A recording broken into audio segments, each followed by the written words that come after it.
Hola chicos, buen día. Los que están en el Meet, ¿me escuchan bien? Sí, profe, buen día. Buen día. ¿Están viendo el archivo compartido? Sí, profe. Bueno.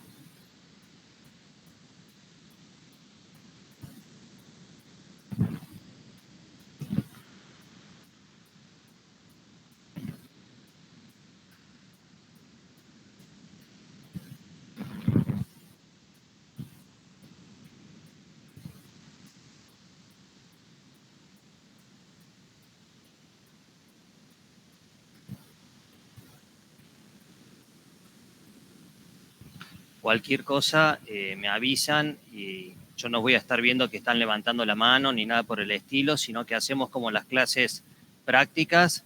Me interrumpen cuando sea necesario. ¿Estamos?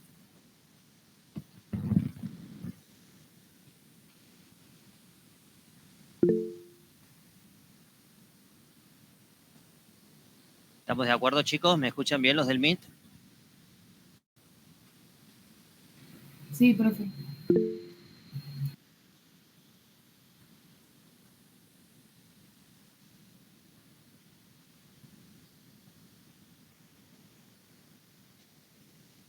¿Estaban rindiendo parcial ustedes ahora o no? ¿No?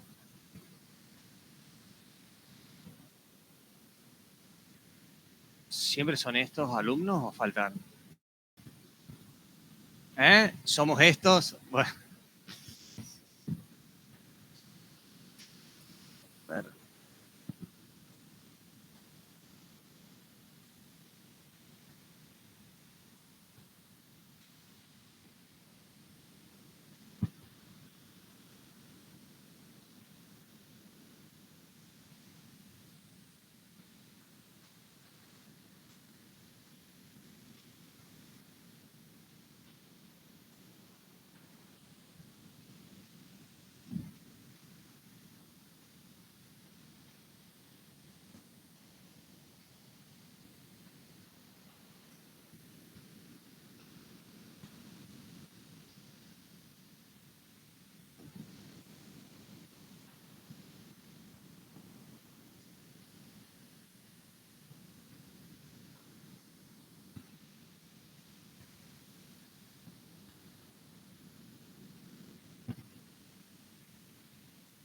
¿No había nadie en el aula O de los que estaban todos viniendo para acá? Bueno.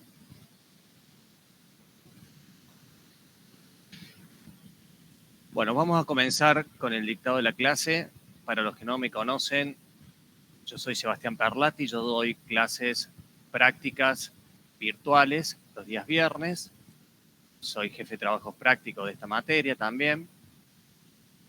Y bueno, me toca en este momento tener que suplir a Oscar por un problema de enfermedad que tiene. Y de acá hasta la finalización de la materia vamos a estar a cargo nosotros del dictado de las clases teóricas y de las clases prácticas. ¿Estamos? Así que bueno, vamos a todos darles las mayores energías a Oscar en este momento tan importante que le está tocando vivir. Así que es muy importante que ustedes les transmitan también a ellos, a él, el reconocimiento de su paso, digamos, en este año. Ya algunos alumnos se han estado manifestando en la plataforma. Bueno, a mí me toca dar, básicamente, comienzo a la unidad número 7, una unidad número 7 que es, les diría, la más linda, a mi criterio, de la materia, porque vemos proyectos de inversión y vemos luego el tema de títulos. Esto de proyectos de inversión lo van a utilizar muy frecuente ustedes cuando tengan que analizar si invertimos en una máquina, si queremos comprar una acción, un título, un bono. Entonces, lo primero que tenemos que plantearnos es qué es invertir, para luego extrapolar este concepto desde la perspectiva de la matemática financiera. Nosotros vamos a definir a invertir como adquirir un conjunto de bienes. Estos bienes pueden ser reales, como puede ser una casa, como puede ser una máquina, o bien adquirir un conjunto de activos financieros. Dentro de estos activos financieros podemos encontrar a un título, a un bono, a una acción, a una participación en una cuota parte de un fondo común de inversión. ¿Y qué voy a hacer con este conjunto de activos que voy a adquirir? Y este conjunto de activos me tiene que permitir a mí producir bienes o servicios de acuerdo al desarrollo de la actividad económica que desarrolla la empresa, o bien me tiene que permitir mejorar lo que yo vengo ya desarrollando en la empresa. También estas inversiones que yo puedo hacer, por ejemplo, en activos financieros, me tiene que permitir la obtención de recursos. ¿Recursos para qué? Por ejemplo, para cubrirnos de la inflación. Ya hemos visto en su momento cómo la inflación erosiona al dinero. Y hemos visto la famosa tasa de rentabilidad o esa tasa que permitía a nosotros conjugarnos ¿qué cosa? La tasa de interés de la operación financiera con la inflación. Y a partir de esa tasa, nosotros establecíamos si habíamos ganado a la inflación, si habíamos estado a la par de la inflación, o bien la inflación nos había comido el capital.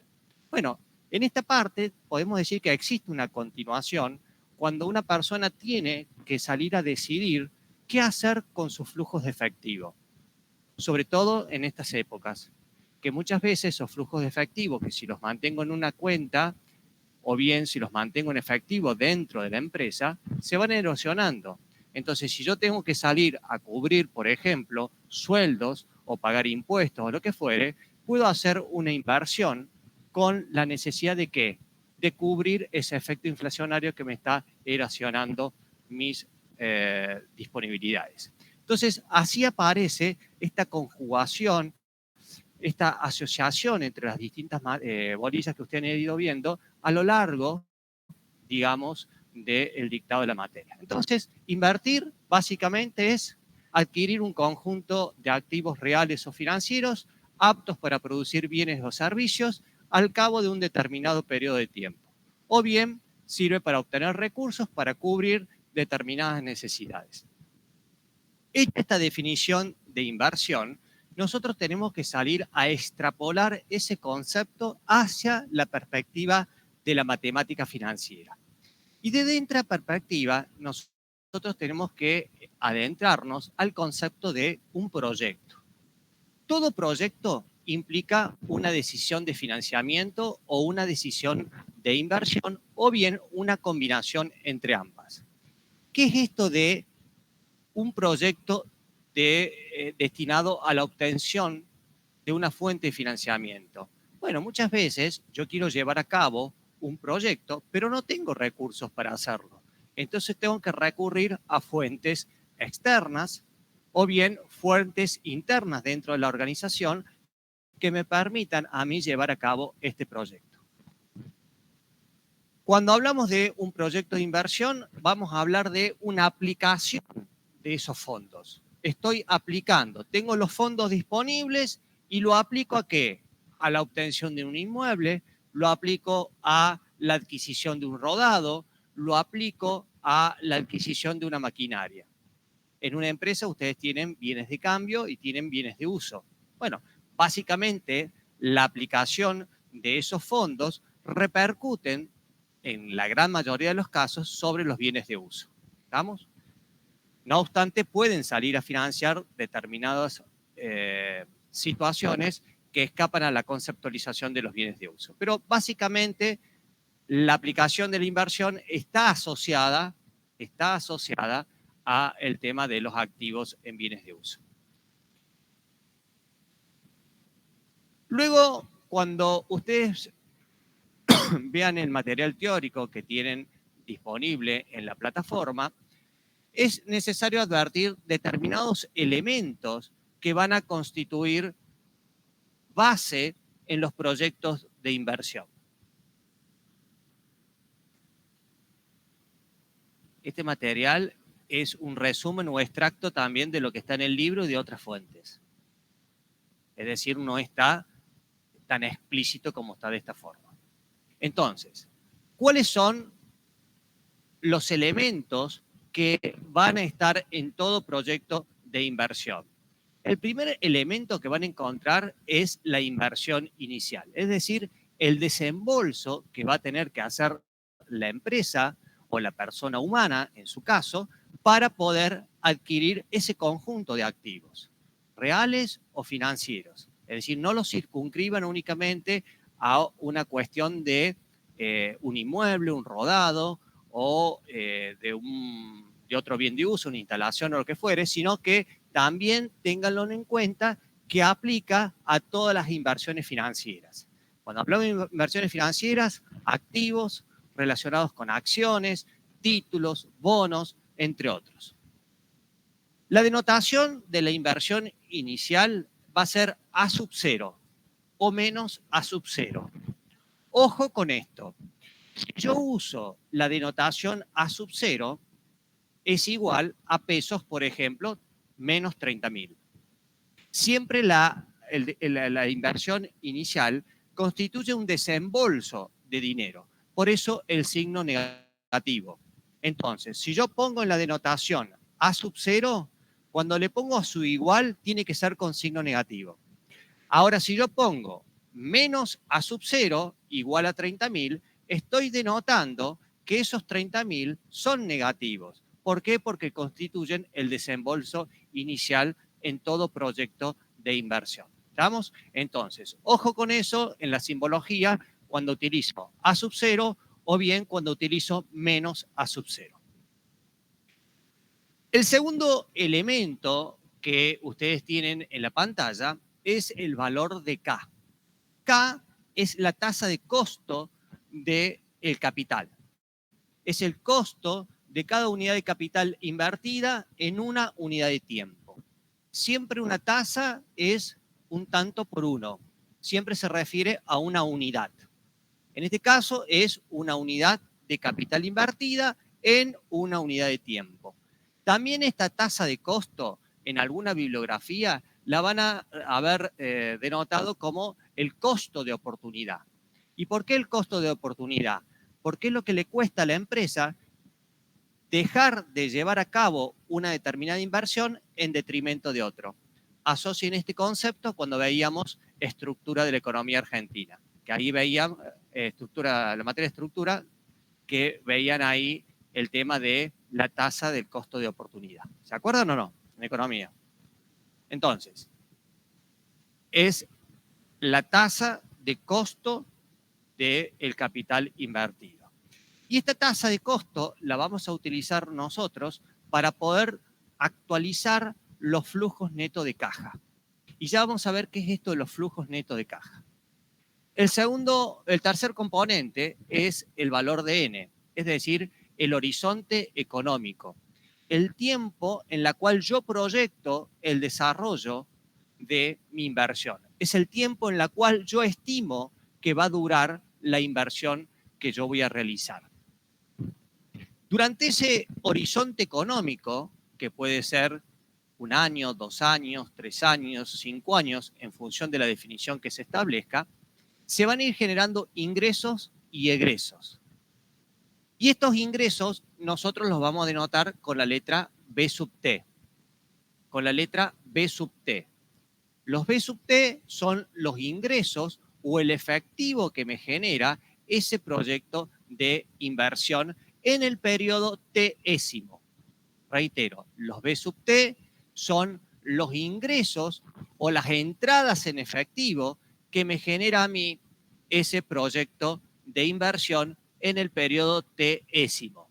Siempre están medidos al final del periodo. Siempre están medidos al final del periodo. Un periodo de tiempo que puede ser anual, un periodo de tiempo que puede ser de flujos semestrales, un periodo de tiempo que pueden ser de 2 años. Es decir, en cada enunciado del ejercicio se les va a ustedes precisar cuál es la periodicidad de ese flujo. Luego tenemos los C sub T. Los C sub T son los egresos o las salidas de dinero que me genera ese proyecto. Y esas salidas de dinero también están al final del periodo T-ésimo. Por eso se denominan C sub T, al final del periodo T-ésimo. Ese final del periodo puede ser, insisto, anual, puede ser semestral, de acuerdo a la periodicidad en la cual ustedes armen los flujos de fondo. Y acá es importante tener en cuenta que cuando nosotros abrimos el estado de resultado, por ejemplo, de un balance, en ese estado de resultado tenemos, por un lado, los ingresos, las ventas, los servicios que se van a ir generando a través del desarrollo de la actividad económica, y por otro lado tenemos los egresos. Los egresos van a ser, por ejemplo, en pagos de sueldo, los pagos de las cuotas sindicales, lo que va a ser el pago de honorarios profesionales, lo que es el pago de cuestiones administrativas, de publicidad, de comercialización.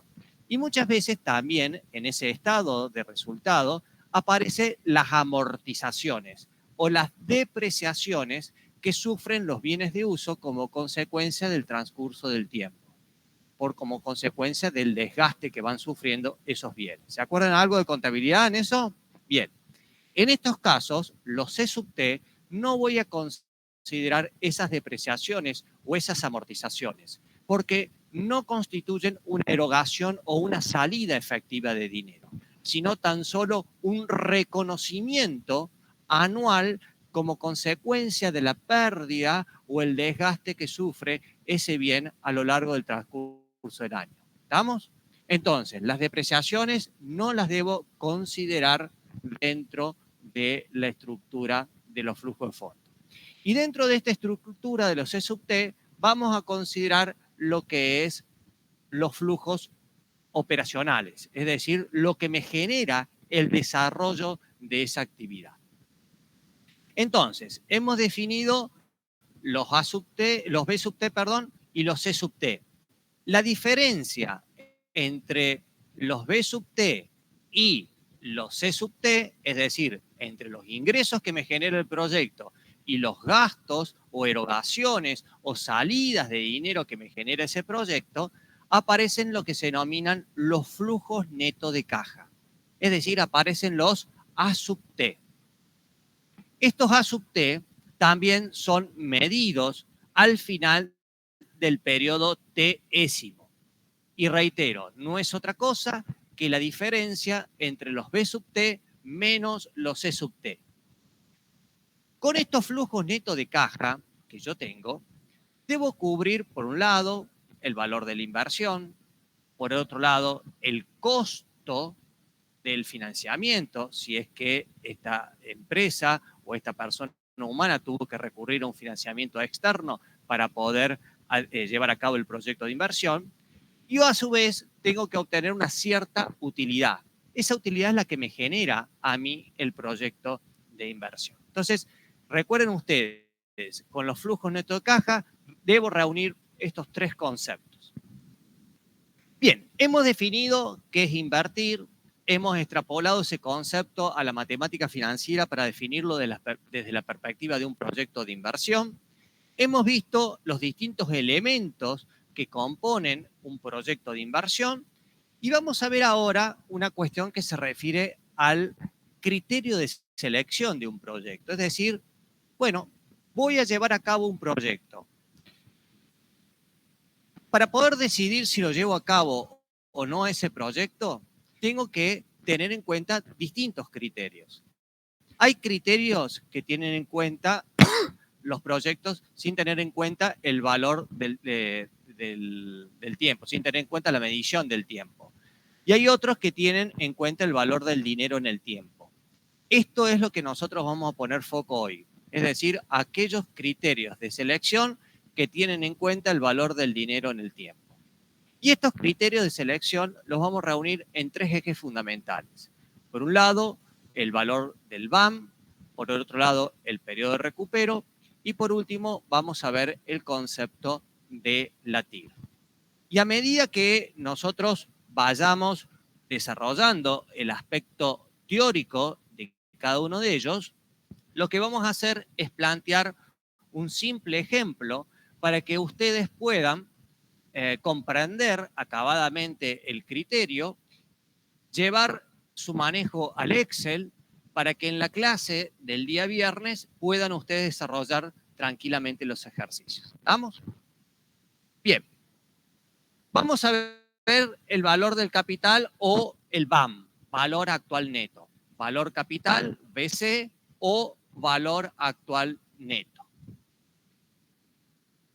Tenemos que tener en cuenta que a través de este criterio de selección, el valor actual neto nos va a medir el incremento que la inversión produce en el capital de mi empresa. Reitero, el VAN mide el aporte o el incremento en el capital de mi empresa que produce la inversión. La fórmula es la que ustedes tienen detallada acá en el margen derecho. Valor actual neto es igual a sub 0 más el sumatorio de los A sub t por B a la t, desde t que va desde 1 hasta n.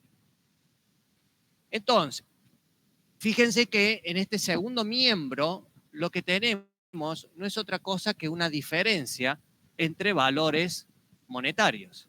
Por un lado, lo que es la inversión inicial y por otro lado, la suma del valor actual de los flujos neto de caja.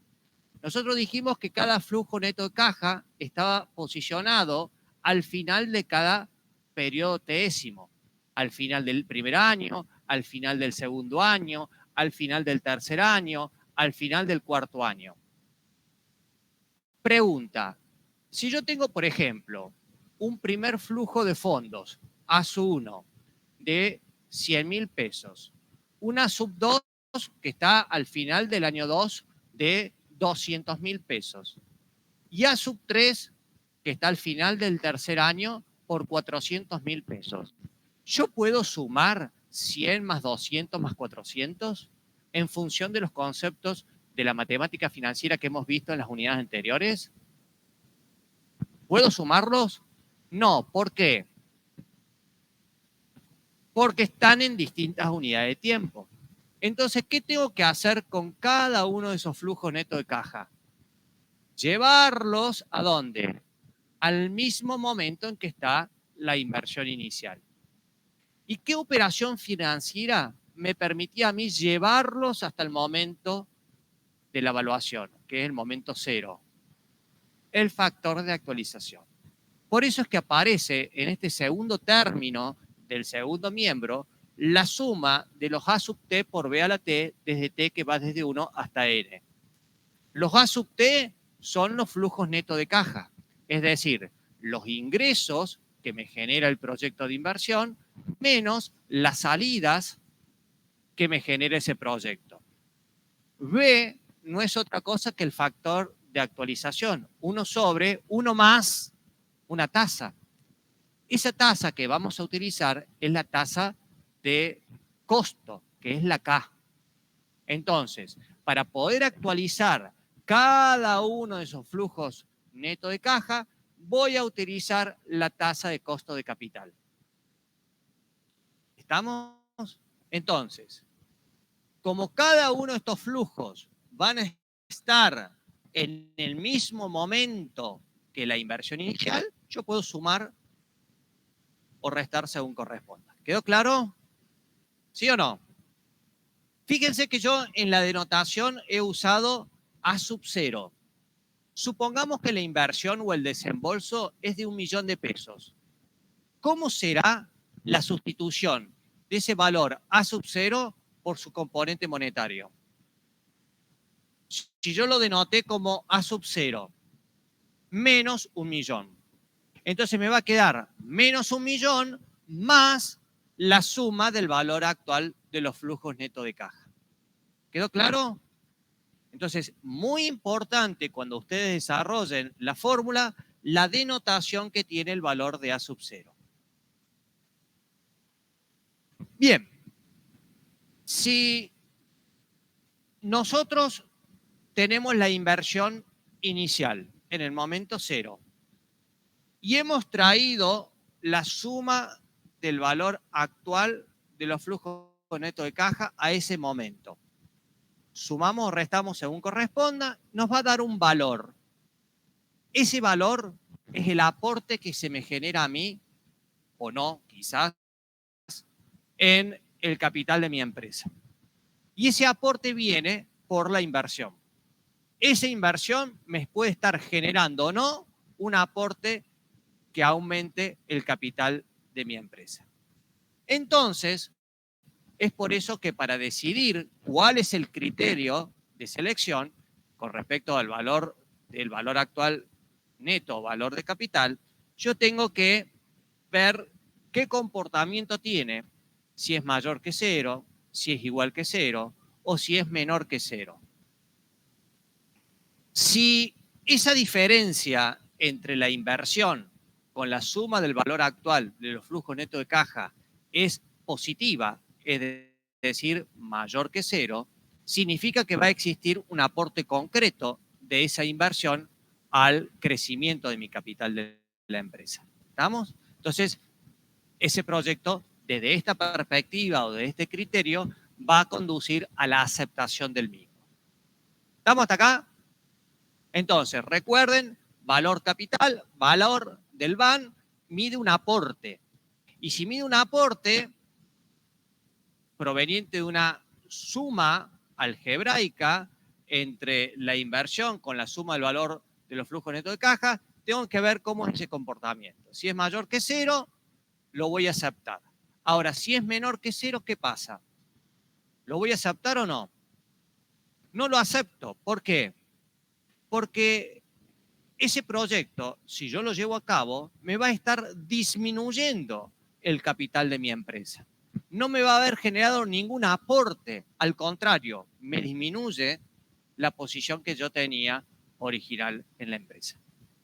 Ahora bien, si el valor capital o el BAN me da igual a 0, es indistinto llevar a cabo o no el proyecto. Dependerá fundamentalmente, quizás de otro criterio, o bien dependerá de la necesidad o del beneficio extra que me puede traer ese proyecto. Quizás un beneficio desde el punto de vista económico. ¿Estamos?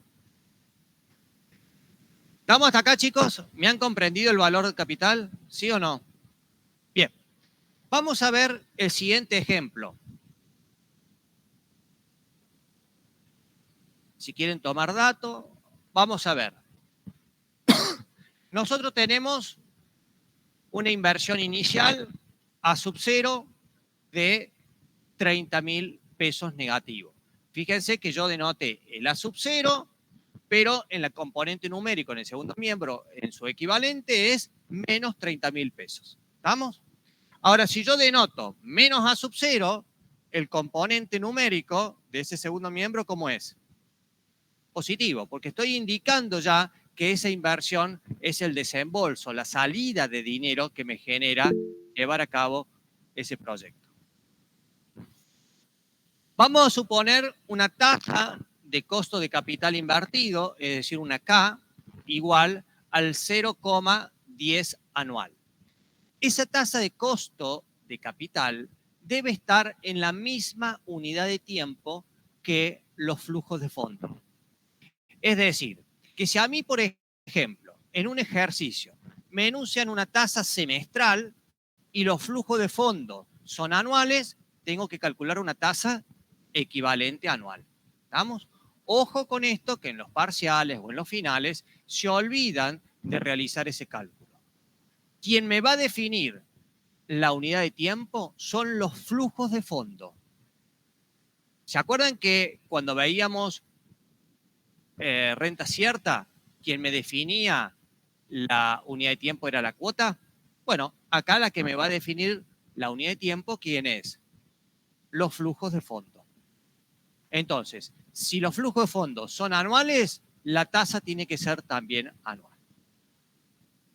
Vamos a ver estos flujos de fondos anuales. Tenemos A sub 1 igual a 15.000 pesos. A sub 2 igual a 10.000 pesos.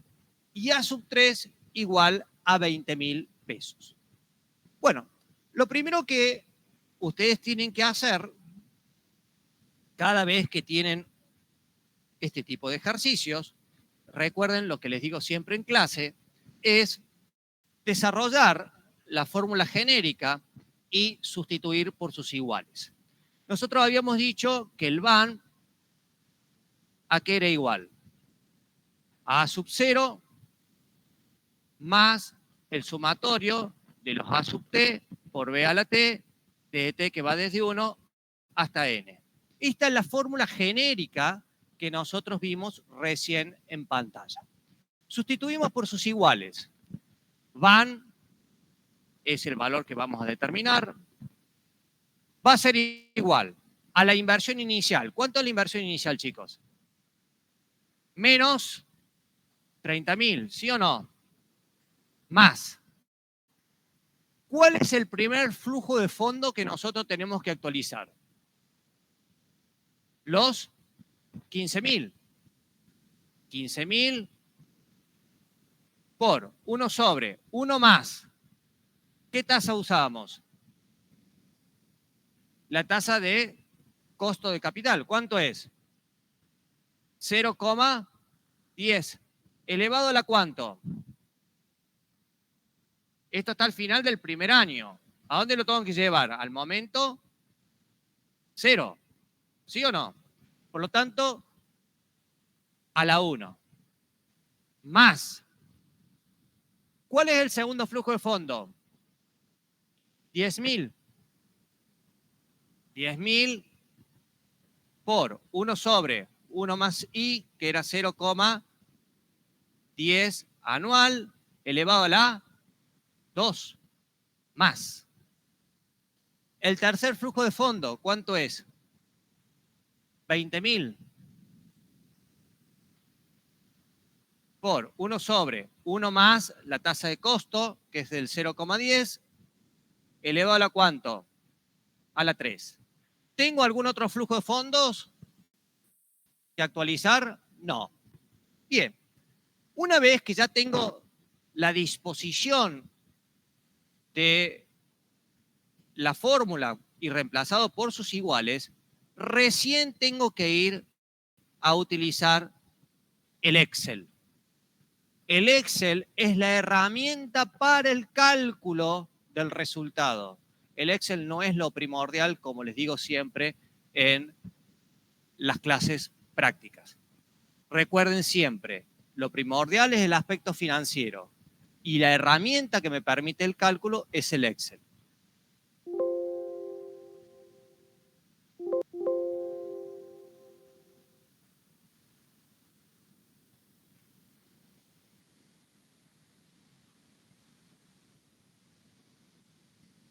¿Los del MIT están viendo el Excel?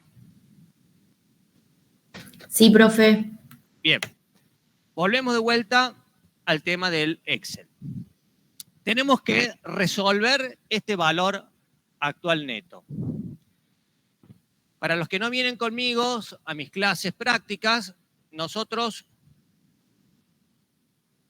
en la clase de los días viernes estamos desarrollando un Excel. En cada Excel tenemos distintas hojas, revaluación, métodos, valores ajustados, monto, tasa, etc.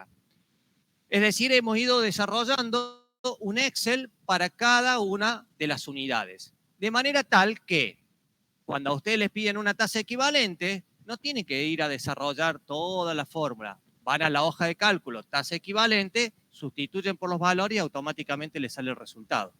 Lo mismo pasa con la fórmula de monto. Es decir, van, ponen los datos del ejercicio y les hace el cálculo. ¿Estamos? Eso les va a facilitar el día de mañana cuando están desarrollando la profesión. Entonces, ¿qué vamos a hacer? Vamos a hacer una solapa, esto lo van a ver el viernes, una solapa que se va a llamar proyectos. Entonces, cada vez que yo tenga que evaluar un criterio de selección, ya tengo armado la hoja de cálculo de proyectos. Entonces vamos a ver, en primer lugar, el tema del valor capital. Para desarrollar el valor capital, nosotros tenemos que poner en esta columna la inversión y los flujos. Teníamos una inversión de 30.000 pesos, teníamos un primer flujo positivo de 15.000, un segundo flujo positivo de 10.000 y un tercer flujo positivo de 20.000. Entonces, teníamos una tasa de costo del 0,10 anual. Tenemos que calcular por ahora a través del BAM. ¿Cómo vamos a hacer para calcular con el BAM? Bueno, vamos a ir a insertar una función financiera. Esa función financiera, se la van a explicar el día viernes también, es la que se denota como VAN, valor actual neto expresado en siglas en inglés. BNA es el valor actual neto. Y para poder calcular este valor, ¿yo qué voy a hacer? Primero, esa función me pide linkear con la tasa de interés. Linkear con la tasa de interés. Fíjense que yo la linkeé con la celda B18. Y luego me pide ingrese los valores. Los valores no son otra cosa que los flujos de fondo, los flujos de caja. Es decir, está linkeado desde los 15.000 hasta los 20.000. Cierran paréntesis, le van a salir a restar los 30.000 de la inversión. Entonces, reitero, usan la función valor actual neto, ponen el componente de la celda referida a la tasa de costo, luego los valores de los flujos netos, es decir, de los A1, A2, A3 y así sucesivamente, y luego cierran paréntesis y ponen que linkee contra la inversión. Van a apretar exe o el enter, digamos, y les va a dar 6.927,12. ¿Qué representa este valor? Van 6.927,12. Para saber si yo voy a aceptar este proyecto o no, lo tengo que comparar, dijimos, con valores positivos, negativos o igual de cero. Si esto es mayor que cero, ¿qué pasaba con este proyecto? Se acepta. ¿Por qué se acepta? Porque mi capital se va a ver incrementado en 6.927,12 por haber llevado a cabo este proyecto de inversión. ¿Quedó claro? ¿Se entendió?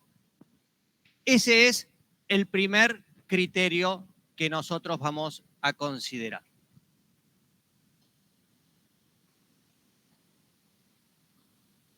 ¿Dudas hasta acá? ¿Los del MIT tienen dudas? ¿Sí o no? ¿Sí? Se acepta porque al ser mayor que cero, este proyecto va a incrementar el capital de mi empresa en 6.927,12. Ese es el aporte genuino que realiza esta inversión al capital de mi empresa. Es decir, los flujos netos de caja actualizados al momento de la inversión inicial, al sobrepasar el costo de inversión, me genera un saldo positivo para la empresa. Vamos a ver otro criterio. Vamos a entrar al criterio de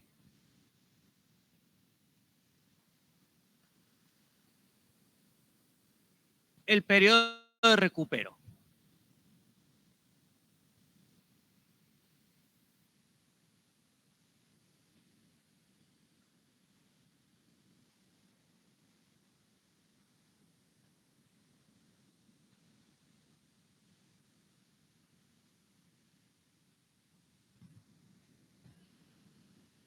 Con respecto al tema del periodo de recupero,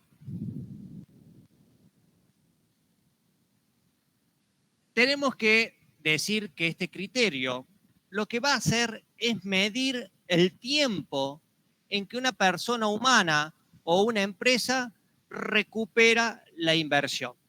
Entonces mide el tiempo en que se recupera una inversión.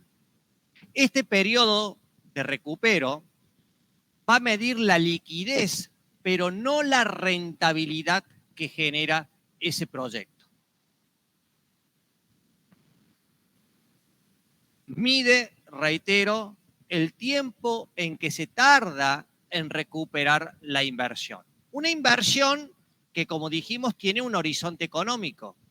Y ese horizonte económico lo denotábamos con la letra N. ¿Se acuerdan o no?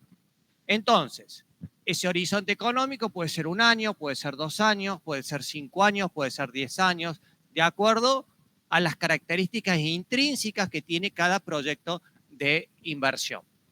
Ahora bien, yo tengo que determinar un criterio de aceptación o de rechazo de este proyecto en función de este criterio del periodo de recupero con valores actuales. ¿Cómo vamos a hacer? Bueno, la fórmula que hemos de desarrollar dice que el periodo de recupero va a ser igual a un valor R, ya vamos a ver qué significa R, más una fracción del tiempo, más una fracción del tiempo. Y ese periodo de recupero yo lo voy a estar comparando con mi horizonte económico, con el plazo que yo, desde el momento en que estoy haciendo la evaluación del proyecto, entiendo que va a durar el mismo. Entonces, si este periodo de recupero es menor a mi horizonte económico, indudablemente que me va a convenir llevarlo a cabo. ¿Por qué? Porque lo estoy recuperando antes de lo que yo tenía como perspectiva de vida de ese proyecto. Entonces, si mi periodo de recupero es menor a mi horizonte económico, me conviene llevar a cabo el proyecto. Si el periodo de recupero es igual al horizonte económico, no me va a convenir llevar a cabo, es igual, perdón, al valor del periodo del horizonte económico, es indistinto llevar a cabo o no el proyecto dependiendo de otro criterio o de otras cualidades o características que pueda tener ese proyecto. Ahora, si el periodo de recupero es mayor a mi horizonte económico, ese proyecto no se va a llevar a cabo. ¿Por qué? Porque lo estoy recuperando más allá de la perspectiva que yo tenía de durabilidad de ese proyecto. ¿Ah? Este proyecto no me va a estar aportando liquidez. ¿Quedó claro? Entonces, periodo de recupero siempre lo comparo con el horizonte económico.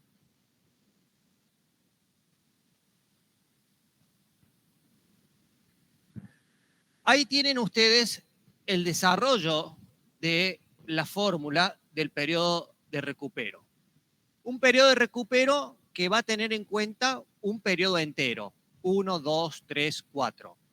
Este periodo entero, es decir, el R, me va a estar representando a aquel flujo neto de caja actualizado, acumulado, inmediato anterior a aquel flujo que recupera la inversión. Reitero, el R es un número, 2, 1, 3, corresponde a un periodo, ¿estamos? A un periodo de tiempo. Para definir ese valor de R, tengo que buscar cuál es aquel flujo de fondo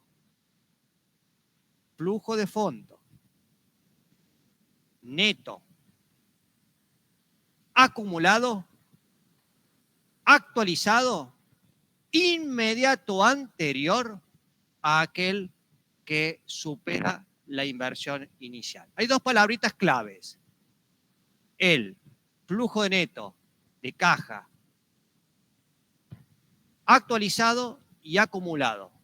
Eso es lo que me van a ver después cuando desarrollemos el práctico, a hacer referencia, porque vamos a tener dos tablas. Una tabla que van a ser los flujos netos de caja actualizados y otra tabla que van a ser los flujos netos de caja actualizados y acumulados. Entonces, para definir el valor de R, recuerden dos palabritas claves. Actualizado y acumulado y el inmediato anterior. ¿Estamos? Menos A sub 0 no es otra cosa que la inversión inicial. Pero fíjense que está denotada menos A sub 0. Por lo tanto, ¿qué valor numérico va a obtener esa inversión? ¿Cómo la voy a denotar yo en ese cociente? Con valor positivo. En el ejemplo que teníamos lo voy a denotar como 30.000 pesos. ¿Quedó claro? Menos A' sub R. A' sub R.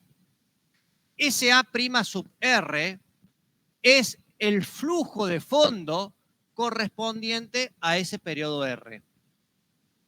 A' sub R es ese flujo de fondo correspondiente a ese periodo R.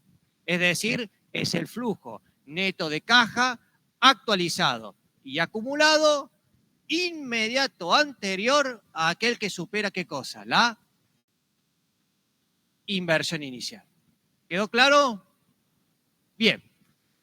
Luego tienen en este cociente, en el denominador, A sub R más 1 por 1 más K elevado a la menos R más 1. Acá es importante lo siguiente, chicos. Fíjense que acá tienen A'. Los A' son siempre como acumulado. Pero acá no tiene ninguna indicación. Dice simplemente A sub R más 1. O sea que ahí, en el denominador, voy a tener un flujo de fondo neto de caja actualizado, pero sin, ¿qué cosa? Acumular. ¿Estamos?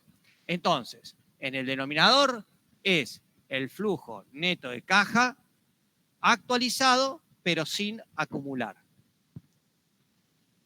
Correspondiente a aquel flujo acumulado que supera la inversión inicial. Correspondiente a aquel flujo de fondo que supera la inversión inicial. Siempre acumulado ese flujo en la comparación. Esto que parece un trabalengua, chicos, se lo voy a tratar de explicar con un ejercicio para que les quede. Recuerden, R es el inmediato anterior a aquel flujo neto de caja actualizado, acumulado, que supera la inversión inicial. Y el R más 1, la denotación R más 1, significa que ya se superó la inversión inicial. ¿Estamos? Pero ahí es sin acumular el flujo. Esto que parece como un trabalengua, chicos, se los voy a explicar, les va a quedar bien en el práctico. Recuerden, R es el inmediato anterior a que se supere la inversión. Y el R más 1 es cuando ya se superó la inversión inicial. ¿Quedó claro? Bien. Vamos a ver el ejercicio.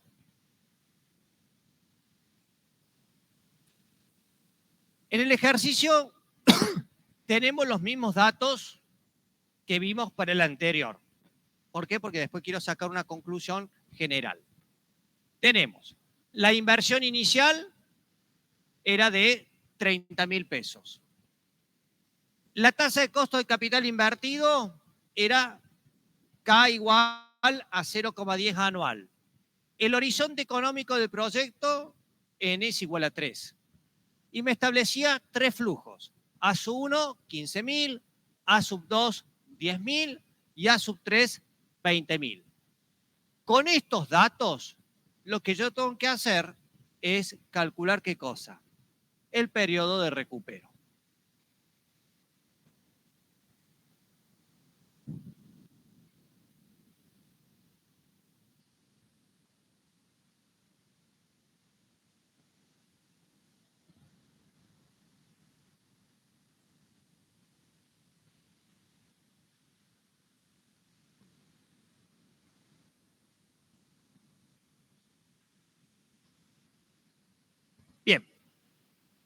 Lo primero que van a hacer es trabajar con esta hoja de cálculo que se denomina proyectos. Vamos a utilizar lo que ya teníamos cargado, nada más que acá le vamos a poner entre la celda C y la celda D lo siguiente. Flujo actualizado, suma del flujo actualizado. Es decir, vamos a trabajar con una columna que van a ser la actualización de los flujos y una tercera columna que es la suma de los flujos netos de caja actualizados, pero en esta vez acumulados. ¿Quedó claro? Bien. El primer flujo, es decir, la inversión inicial, los 30.000 pesos, no hago absolutamente nada porque está posicionado en el momento cero. El primer flujo que yo tengo acá es de 15.000 pesos. ¿Qué tengo que hacer con esos 15.000 pesos? Esos 15.000 pesos los debo llevar yo ¿a qué momento? Al momento de la inversión inicial. ¿Y cómo hago para llevar algo al momento de la inversión inicial? ¿Qué operación utilizo desde el punto de vista financiero? La actualización. ¿Y por cuánta unidad de tiempo lo voy a actualizar? Por una. Entonces, ¿qué voy a hacer? Voy a llevar estos 15.000 pesos al mismo momento de la inversión. Por lo tanto, será 15.000 por 1 más la tasa de costo, 0,10, elevado a la 1. Hasta acá no hay nada raro a lo que ustedes veían en las unidades anteriores. Es decir, llevé en forma individual esos 15.000 al momento 0. ¿Qué voy a hacer ahora con estos 10.000? Estos 10.000 los voy a llevar también al momento 0. ¿Cómo lo voy a llevar al momento 0? Los voy a llevar con el factor de actualización, 1 sobre 1 más 0,10, elevado a la ¿cuánto? A la 2. Ahí tienen la fórmula. B7, que serían los 10.000, por 1 sobre 1 más la tasa de interés, elevado a la 2, porque son 2 unidades de tiempo. Y lo mismo voy a hacer con el tercer flujo, que son los 20.000. Es decir, a los 20.000 los voy a estar llevando al momento 0, ¿por cuántas unidades de tiempo? Por 3. Hasta acá, chicos, no hay nada raro. He llevado cada uno de los flujos individuales al momento 0. ¿A través de qué operación? Actualización que veíamos en las unidades anteriores. Ya tengo todos los flujos en el momento 0, es decir, en el momento de la inversión inicial. ¿Qué vamos a hacer en esta columna de suma flujo actualizado? El primer flujo que yo tengo son los 13.636. A este valor le voy a actualizar los 8.264,46 y me va a dar 21.900,83. A ese valor de 21.900 le voy a sumar los 15.026 y voy a llegar a 36.927,12. ¿Sí o no? ¿Qué están viendo de ese valor con respecto a lo que veíamos hace un ratito cuando hicimos el valor capital?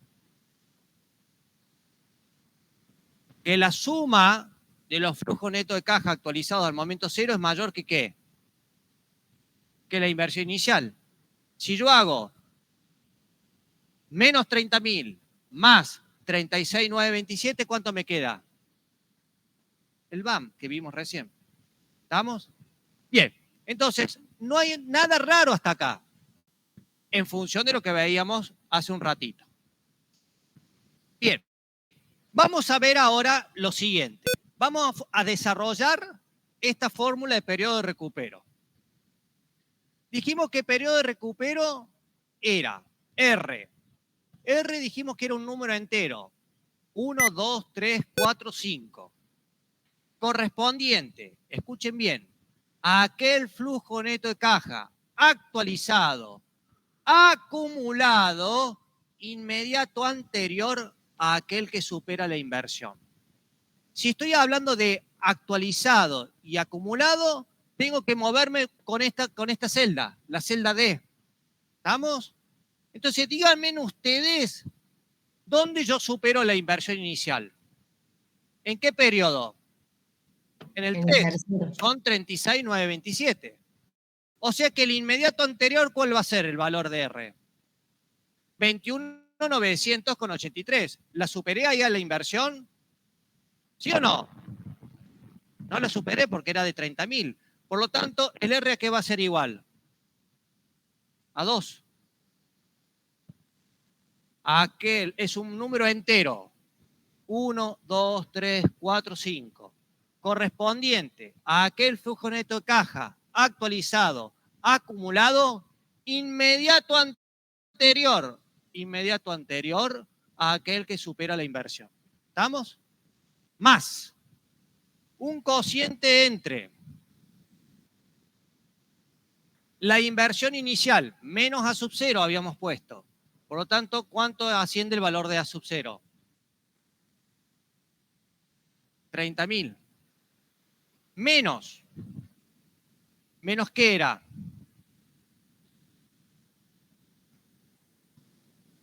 ¿Menos qué?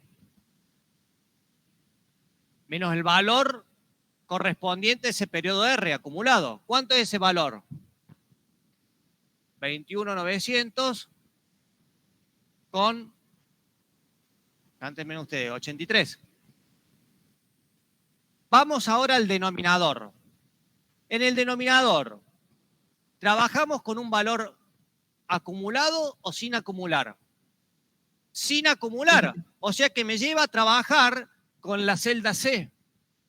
¿Sí o no? ¿Y qué valor asume ese denominador? ¿En dónde me tenía que yo fijar?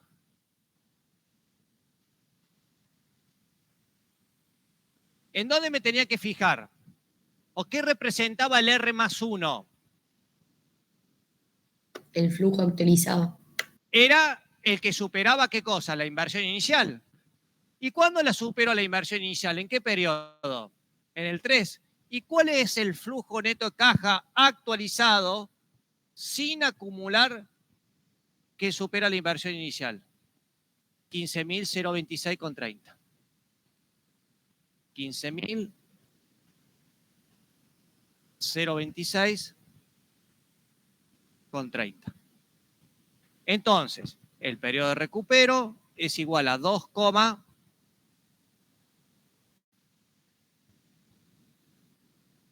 creo que es 64 o 54. 54. Acá para resolverlo en el Excel, necesariamente tienen que usar una fórmula matemática. No hay una fórmula financiera en este sentido. Ahí tienen el desarrollo de la fórmula para poderlo hacer. Ahora bien, este periodo de recupero, ¿con qué lo comparo? Con el horizonte económico, con el N. ¿Cuánto es el N? 3. Tengo 3 años. ¿Es mayor, menor? ¿Cómo es? Por lo tanto, ¿qué pasa con este proyecto? Se acepta. Estoy recuperándolo antes del tiempo convenido, antes del tiempo proyectado.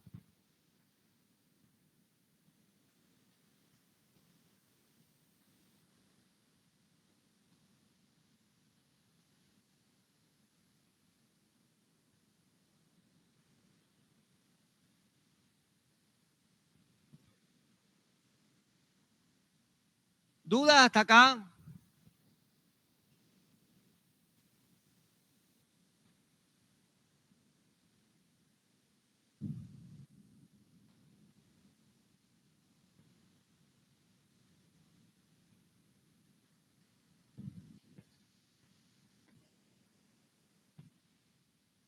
No, no hablemos todavía de eso. Esa va a ser la conclusión. ¿Quedó claro hasta acá? ¿Sí o no? Vamos al tercer criterio, que es el criterio de la TIR.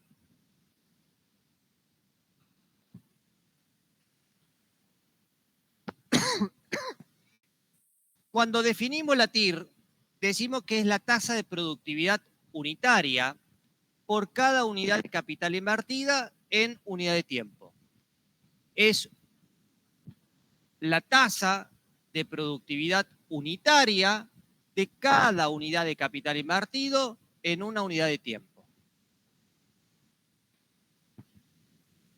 También es la tasa que me permite a mí igualar la inversión inicial con la suma del valor actual de los flujos netos de caja. También se la define como la tasa que me permite igualar la inversión inicial con la suma del valor actual de los flujos netos de caja. Es decir, que me está haciendo el VAN igual a ¿qué cosa? A cero. Muy bien. La TIR es la que me hace el VAN igual a cero. Yo para poder aceptar o rechazar el proyecto, tengo que compararlo con la tasa de costo de capital. Si la TIR es mayor que la K, el proyecto se acepta. Si la TIR es igual a la tasa de costo de capital, es indistinto. Dependerá de otro método, de otra cualidad o característica que tenga ese proyecto, de otra situación en particular. Si la TIR es menor que la K, el proyecto debe rechazarse. No, rechazarse. Hay que corregirlo. Se rechaza el proyecto. ¿Estamos? Miren la denotación. Menos A sub 0 igual al sumatorio de los A sub t por B a la t, de t que va desde 1 hasta n. Reitero, si la TIR es menor que la K, se rechaza. Menos A sub 0 igual al sumatorio de los A sub t por B a la t, de t que va desde 1 hasta n. Fíjense que acá que tengo en el primer miembro la inversión inicial. Y en el segundo miembro que tengo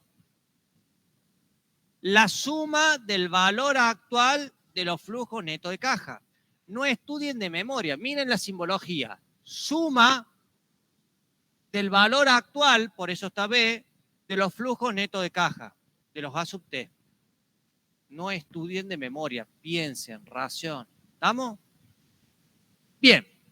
Ahora bien, ese valor de B, que es el factor de actualización, va a ser uno más, ¿qué cosa? La TIR.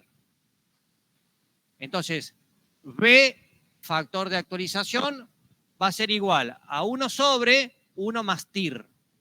Por eso es que decimos que es la tasa que me permite igualar la inversión inicial con la suma del valor actual de los flujos netos de caja. ¿Quedó claro? Bien. Profe, perdón, ¿podrías repetirlo eso vuelta? ¿Podrías repetir cómo? ¿Repetirlo de la fórmula de vuelta? La fórmula es la inversión inicial es igual a la suma del valor actual de los flujos netos de caja, siendo B 1 sobre 1 más TIR. Por eso es que dijimos que la TIR era la tasa que me permitía igualar ¿qué cosa? La inversión inicial con la suma del valor actual de los flujos netos de caja. Y por lo tanto me hace el VAN igual a ¿qué? A 0. Bien. La B, el factor de actualización. 1 sobre 1 más TIR. Mirá. Bien. Veamos entonces el cálculo de la TIR con el proyecto que veníamos trabajando. Tenemos una inversión inicial de 30.000 negativos, un K del 0,10 anual, los flujos eran A sub 1 de 15.000, A sub 2 de 10.000 y A sub 3 de 20.000 pesos. Tenemos que determinar el valor de la TIR. Para determinar el valor de la TIR, vamos a plantear la fórmula. Nosotros vamos a tener que menos A sub 0 era igual al sumatorio de los A sub t por B a la t de t que va desde 1 hasta n, siendo B igual a 1 sobre 1 más TIR. Bien. ¿Qué voy a hacer ahora para no estar replanteando todo de vuelta? O mejor dicho, lo replanteamos para que no haya problema. Menos A sub 0, ¿qué es? Más 30.000. Igual. El primer flujo de fondo, ¿cuánto es? 15.000. Por 1 sobre 1 más TIR elevado a la ¿cuánto? A la 1. Estoy llevando ese primer flujo de fondo al momento de la inversión. El segundo flujo, ¿cuánto es? 10.000 por 1 sobre 1 más TIR elevado a la ¿cuánto? A la 2 más. El tercer flujo de fondo, ¿cuánto es? 20.000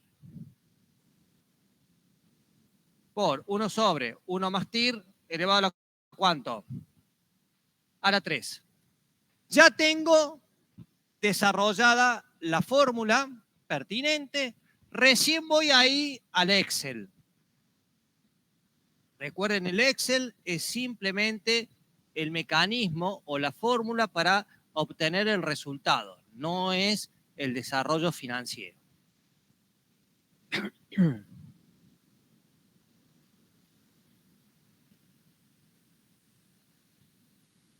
Bueno, ya calcular la TIR la saben calcular, chicos, porque lo han visto cuando teníamos renta diferida y queríamos determinar la tasa de interés. ¿Se acuerdan o no? Y partíamos de la definición que en cualquier sistema de amortización el valor de mi deuda no era otra cosa que la suma del valor actual de las cuotas. Y fíjense que tiene la misma estructura. Suma, miren el pizarra. Nosotros decíamos que B era igual al sumatorio de la C sub t por B a la t de t que va desde 1 hasta n, ¿sí o no? Que en cualquier sistema de amortización eso era el valor de nuestra deuda. Fíjense, ¿no es lo mismo que está acá? ¿Sí o no? Entonces, cuando les caiga la ficha, cuando lo estudien a todo el tema, van a darse cuenta que con esa fórmula pueden desarrollar todas las unidades que hemos visto. ¿Estamos? Bien. Vamos a calcular la TIR. Para calcular la TIR tenemos menos 30.000 de la inversión, 15.000 positivo del primer flujo, el segundo flujo de 10.000 y 20.000 del tercer flujo. Calculan la TIR. En la TIR, en la función financiera, tienen que sombrear desde la inversión inicial hasta el último flujo, apretan Enter y les va a dar que la TIR a qué es igual. ¿Quién me dice que da igual la TIR? 0,22078 anual. Recuerden que la TIR tiene una periodicidad.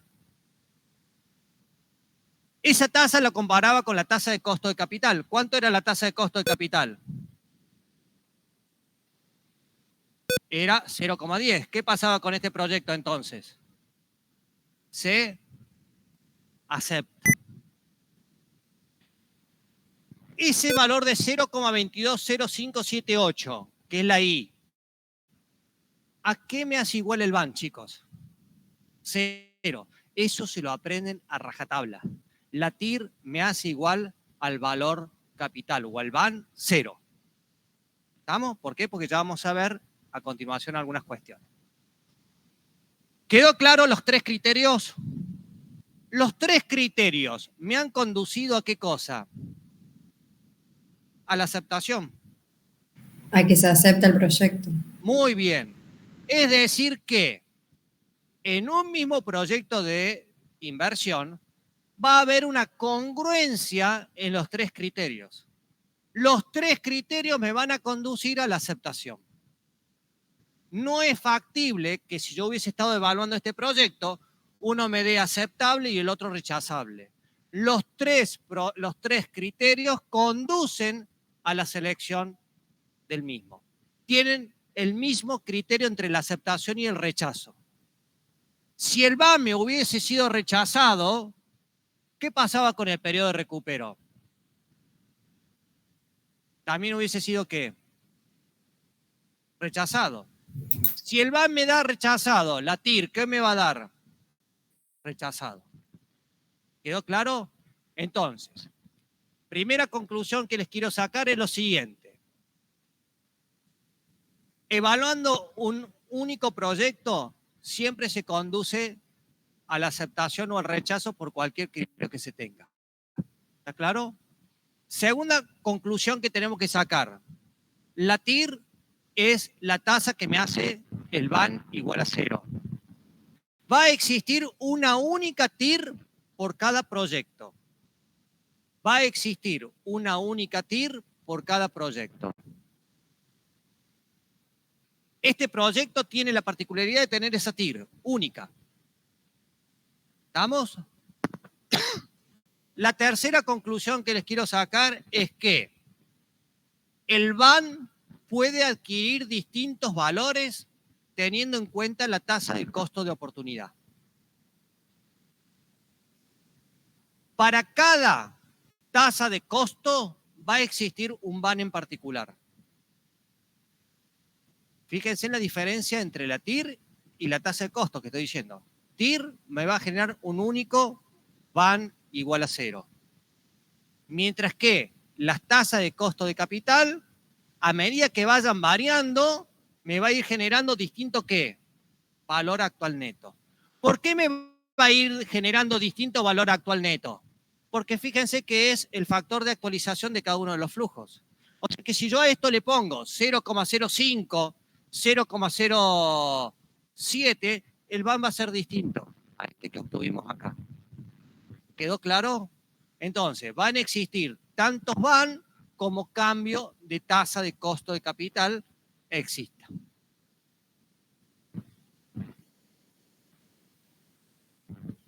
Hay una cuestión que muchas veces dice, ¿cuál es el mejor método? ¿El BAN o la TIR? Bueno, todo dependerá de la persona que está haciendo la evaluación. Hay críticas para un lado y críticas para el otro. Con respecto al tema de las críticas que tiene el BAN, es que tiene una fuerte dependencia de la tasa de costo de capital. Una tasa de costo de capital que es muy difícil muchas veces de determinar. ¿Cuál es el costo de oportunidad a considerar? ¿Estamos? Segundo, la dimensión que puede tener una inversión inicial. Porque si ustedes se fijan, si yo acá le cambio para estos mismos flujos de fondo, le cambio la inversión y le pongo una inversión de 70.000 pesos, ya cambia. ¿Estamos? Entonces, depende de la tasa de costo de capital y de la fuerte inversión que yo tenga que realizar o no. Y los críticos de la tasa interna de retorno dicen que en caso de que existan inversiones no simples, que son aquellas que alternan valores positivos o valores negativos en los flujos de fondo, pueden existir tantas TIR como cambios de signo existan. Pueden existir tantos cambios de signos o tantas tasas, perdón, como cambios de signos existan, por la ley de Descartes. ¿Estamos? ¿Hay dudas hasta acá? Bien. Vamos a entrar ahora a desarrollar otro tema que se denomina orden de selección de los proyectos aceptados, perfiles del valor capital, tasa de intersección de Fisher.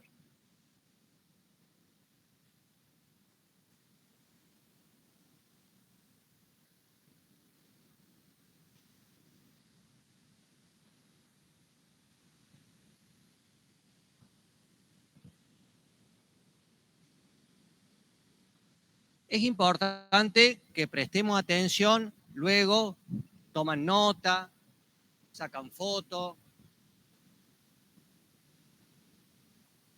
Bien, esas conclusiones que dimos recién era cuando teníamos un único proyecto de inversión. Pero muchas veces las empresas tienen que evaluar 2 o más proyectos de inversión.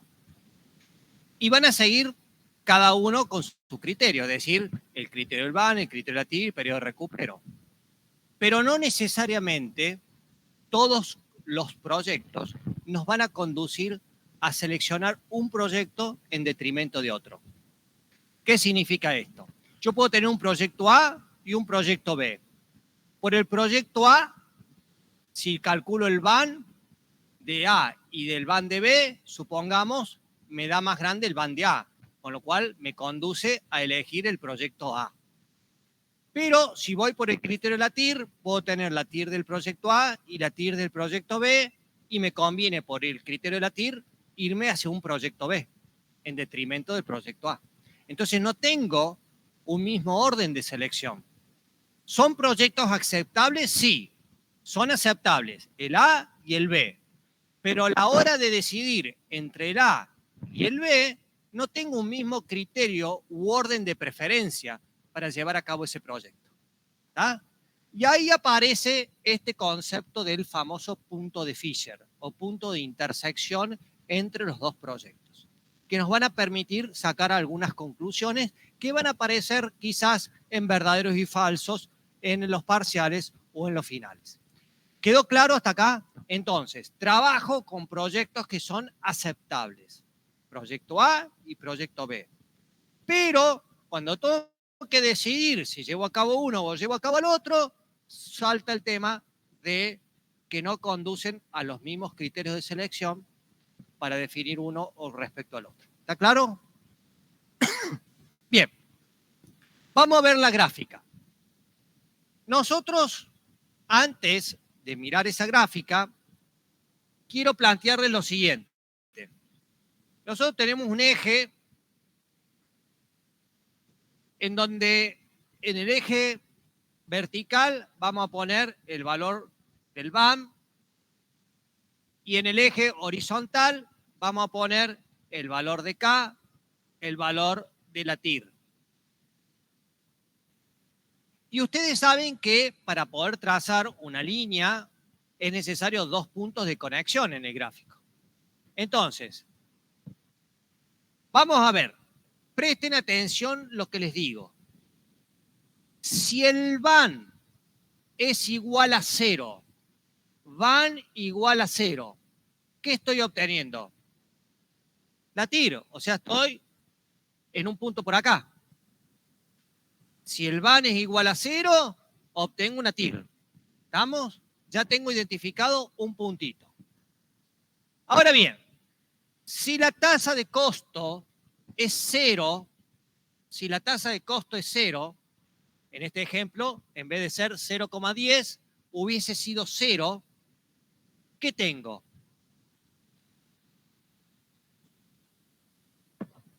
¿Qué tengo? Es la suma de los flujos de fondo más la inversión. Es decir, es el máximo BAN que podría obtener. ¿Sí o no? Porque fíjense, si yo hago 15.000, piensen lo que les digo. Si yo hago 15.000 por 1 sobre 1 más 0,10, ¿este valor va a ser más grande de 15.000 o más chico de 15.000? Más chico. Por lo tanto, cuanto más sea este valor más chico, más grande es esto. Si esto es 0, ¿qué pasa? ¿Me queda qué valor? 15.000. Entonces, cuando yo tengo una tasa de costo de 0, obtengo el máximo BAM. Suponete en este momento, acá del tiempo. Y luego trazo una línea.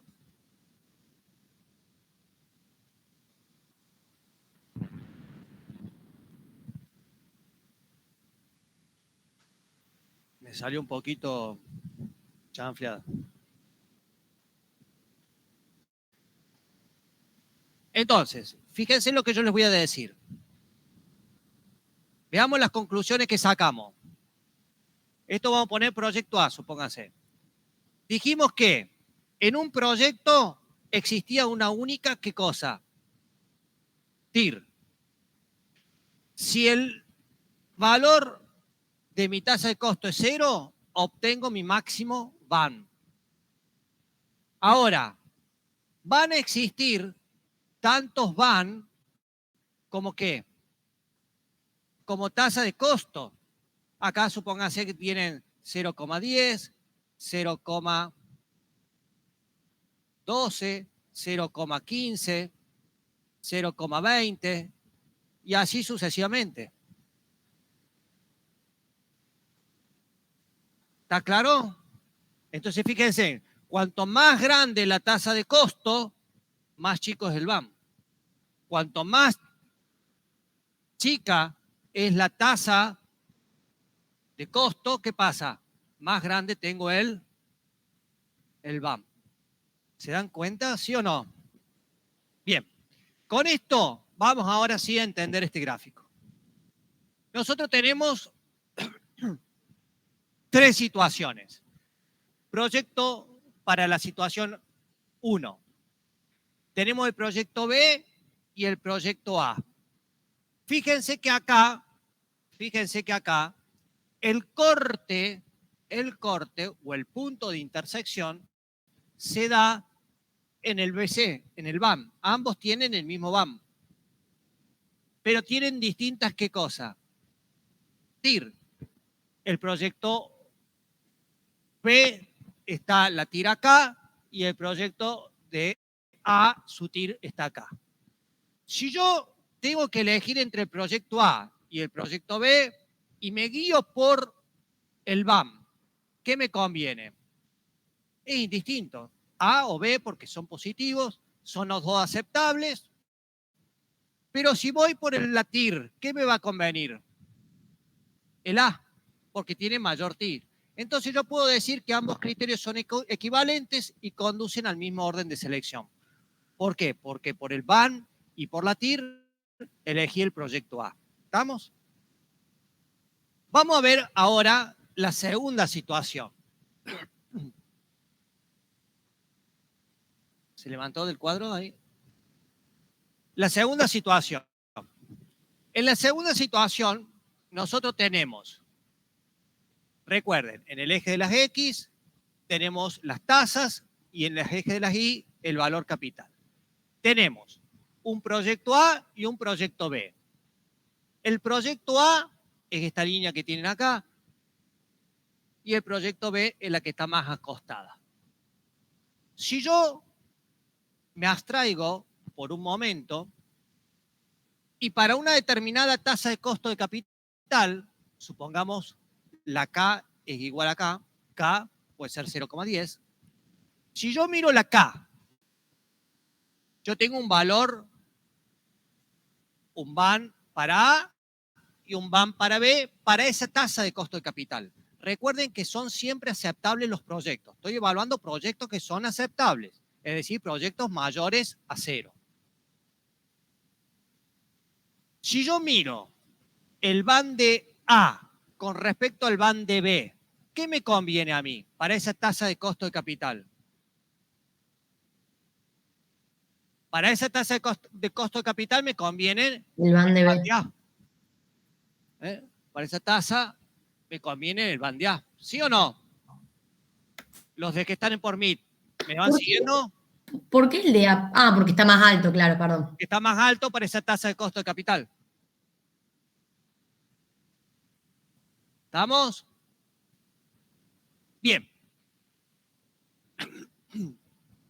Entonces, el valor del BAM de A es mayor que el valor de B del BAM de B.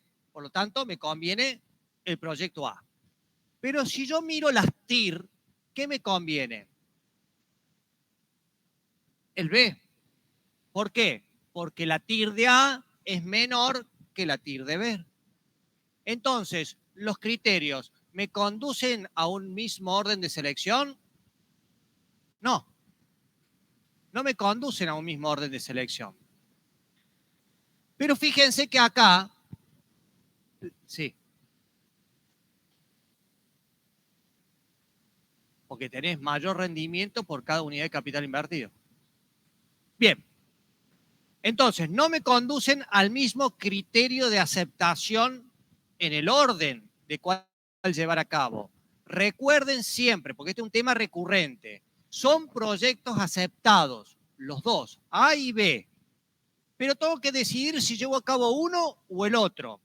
Pero los criterios no me dan la posibilidad de elegir uno en forma contundente. ¿Quedó claro? Bien. Fíjense que acá aparece un punto de intersección entre las dos líneas. ¿Sí o no? Ese punto se denomina punto de Fisher. Punto de Fisher. Eso se denomina punto de Fisher. Este punto que une el proyecto A con el proyecto B se denomina punto de Fisher. Y acá vamos a sacar la primera conclusión del tema. La conclusión es la siguiente. ¿Cómo está la tasa de costo de capital con respecto a ese punto de Fisher? ¿Está a la derecha o está a la izquierda? Está a la izquierda. Por lo tanto, K, ¿cómo es con respecto al punto de Fisher? Menor. Entonces, la conclusión es lo siguiente. Si la tasa de costo de capital está a la izquierda del punto de Fisher, no voy a tener un criterio equivalente para aceptar un proyecto de inversión. Entonces, cada vez que la tasa de costo de capital esté a la izquierda del punto de Fisher, los criterios no son equivalentes. Por un criterio me va a convenir llevar a cabo un proyecto y por el otro criterio me va a llevar a cabo el otro proyecto. Si el punto de Fisher está, piensen lo que les digo, punto de Fisher, está a la derecha de la tasa de costo, ¿qué pasa? ¿Cómo es el criterio? No son criterios equivalentes. Fíjense en las preguntas porque así aparecen en los parciales o en los finales. Yo dije, la tasa de costo está a la izquierda del punto de Fisher. Y luego le cambié, el punto de Fisher está a la derecha de la tasa de costo. En los apuros que tienen, hacen cualquier desarrollo. ¿Estamos? Entonces, para que no se pierdan entre la izquierda o la derecha, también pueden decir que si la tasa de costo es menor que la tasa del punto de Fisher, los criterios no son equivalentes. ¿Quedó claro?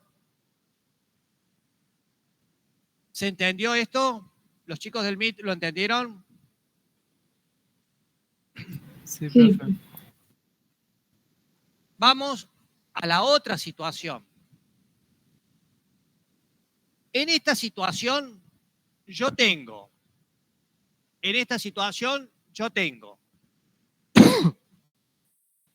que para esta tasa de costo de capital,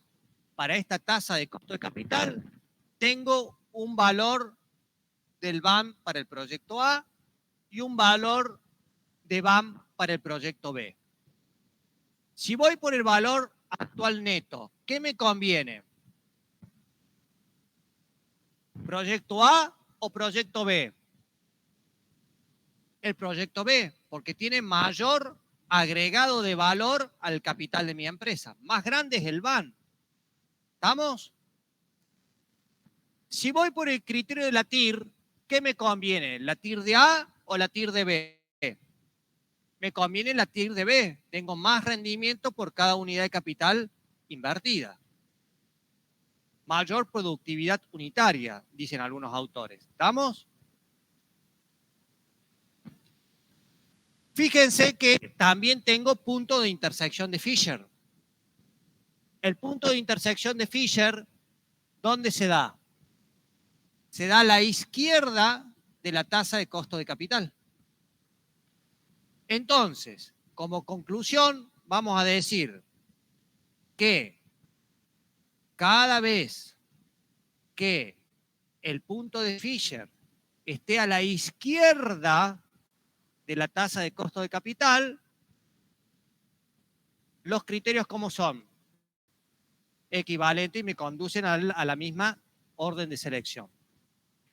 Si el punto de Fisher, yo digo que es a la izquierda de K, ¿cómo es el punto de Fisher con respecto a K? Menor. ¿Quién dijo mayor? Miren dónde está. K puede ser acá 0,5. Lo que esté a la izquierda siempre es menor a 0,5, 0,4, 0,3, 0,2. ¿Estamos?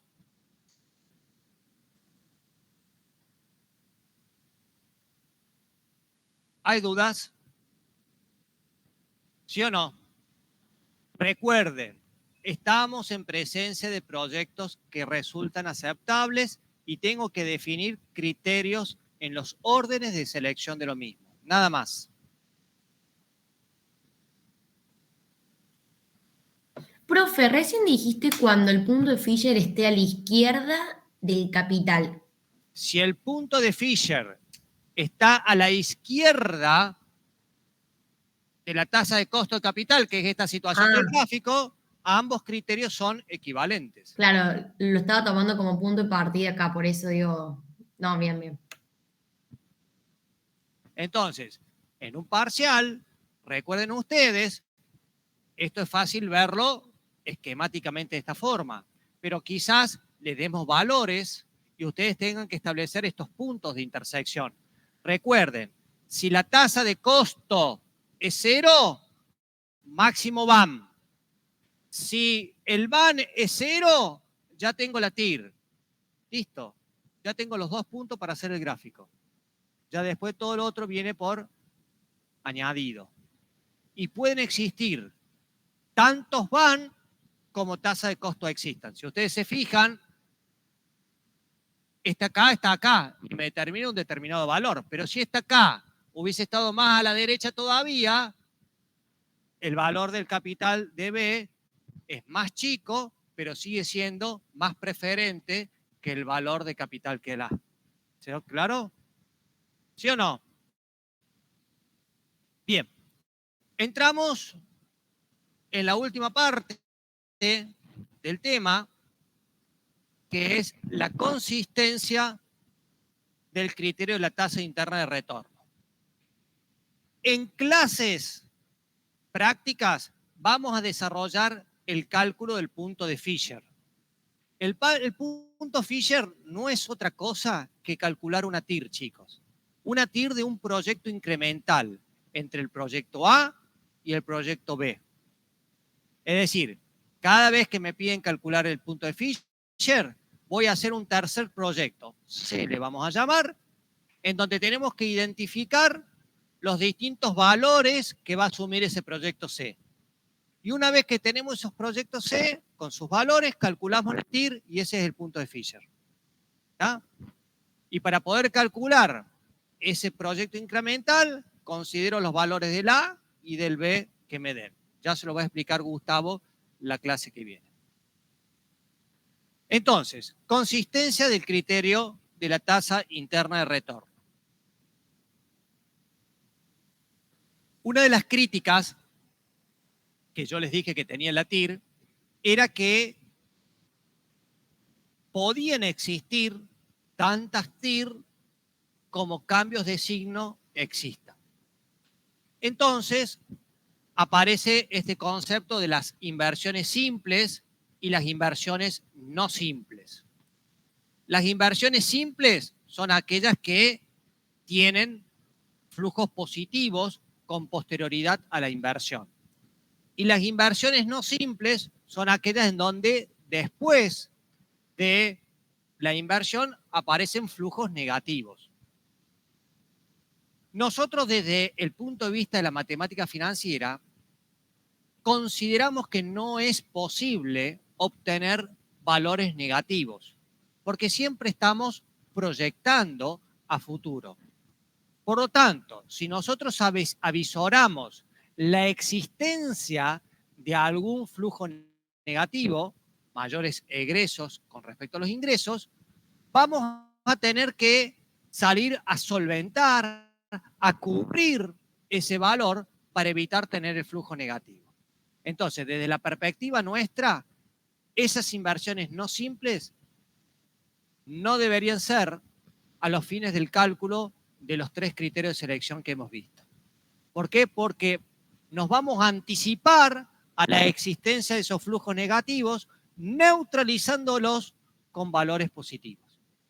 ¿Estamos? Si yo ya avisoro que voy a tener un flujo negativo, sé que lo tengo que cubrir con algún valor positivo de años anteriores. Entonces, supongamos que tenemos el siguiente proyecto. Tenemos una inversión de 50.000 pesos, tenemos un A1 de 20.000, tenemos un A2 de menos 5.000, A3 de 16 y A4 de 25. Entonces, ¿me deletrean, chicos? A0, ¿cuánto era? 50.000, A1, 20.000, 15.000. A2, 5.000 negativos, A3, 16, y A4, ¿cuánto? 25.000. Bien. Entonces, nosotros tenemos que tratar de absorber ese valor de 5.000. Ese valor de 5.000 yo lo voy a absorber con el flujo positivo inmediato anterior, en la medida que me lo cubra, ¿no? Entonces, ¿cómo lo voy a hacer para absorber? Bueno, estos están ubicados en distintos momentos del tiempo. Esto está ubicado al final de la primera unidad de tiempo, que puede ser el año, y este está al final de la segunda unidad de tiempo, que puede ser el segundo año. ¿Está? En estos casos eran flujos anuales. Entonces, yo no puedo hacer 20.000 menos 5.000 porque no están posicionados en el mismo momento del tiempo. Entonces, ¿qué tengo que hacer con este valor de 5.000? Llevarlo al momento del valor de los A1. ¿Y cómo voy a hacer para llevarlo? A través del factor de actualización. 1 sobre 1 más la tasa de costo de capital. Pero ¿qué pasa? En realidad, nosotros dijimos que los flujos netos de caja están medidos al final de un periodo de tiempo, al final del año. Pero no necesariamente estos 5.000 pesos adquirió el valor negativo al final del día 31 de ese año, sino que puede haber sido producido durante todo el año calendario. No sé en qué momento se hizo ese flujo negativo.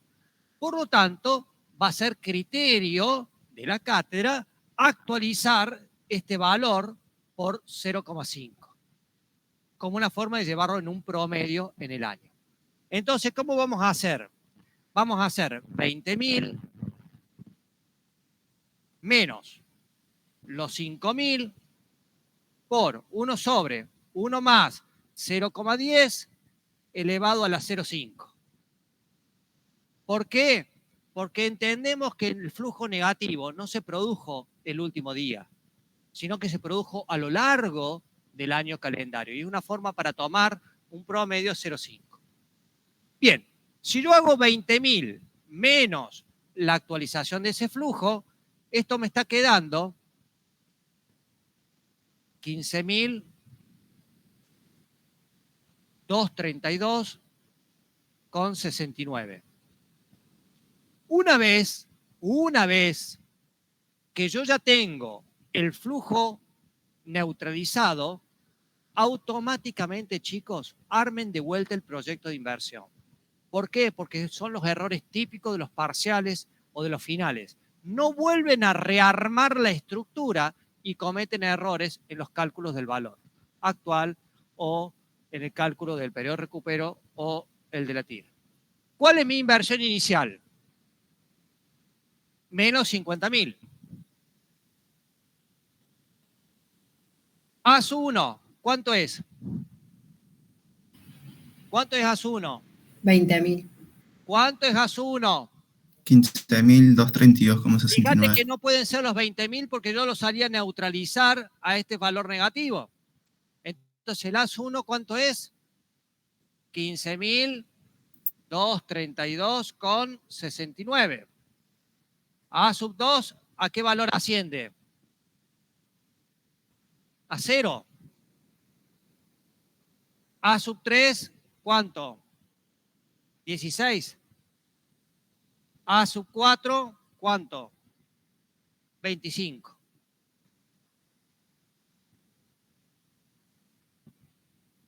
Me vino bien el error ese que se cometió de los 20.000 porque es el error típico de los parciales o de los finales. No vuelven a armar o no vuelven a reestructurar el nuevo proyecto. Ese valor negativo va a quedar en 0 y el valor positivo que me sirvió para neutralizar cambia. Y con este valor, con esta tabla, yo trabajo el valor capital, la TIR o lo que sea. ¿Quedó claro? Error típico en los parciales es olvidarse hacer esto. Meten en el Excel el TIR, sombrean todo y les da el valor de la TIR y chao, ya fueron. ¿Estamos? Bien. Vamos a ver otra situación. Profe, una pregunta. Sí. ¿Y en el caso de que A sub 2 y A sub 3 fuesen negativos? ¿Cómo? ¿Y en el caso de que A sub 2 y A sub 3 fuesen negativos, se absorben con A sub 1? Ahora vamos a ver. Ahí Vale. están los otros ejemplos. Vamos a ver otros ejemplos. A sub 0, ¿cuánto es? 50.000. Vayan cantándome, chicos. A sub 1, 30.000. A sub 2, 5.000. A sub 3 menos 10.000. A sub 4, 35.000. ¿No hay más? Bien. Si se fijan, yo tengo un valor de A sub 3 negativo de menos 10.000. ¿Sí o no?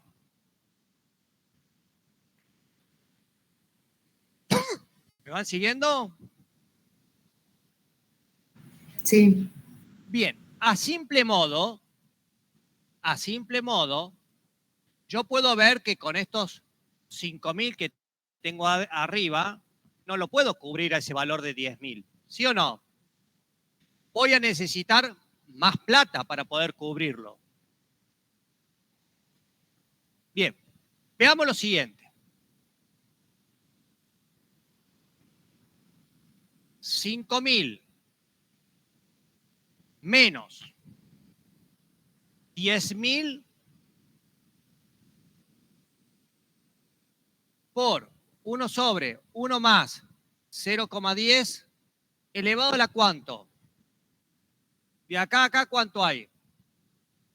0,5 dijimos.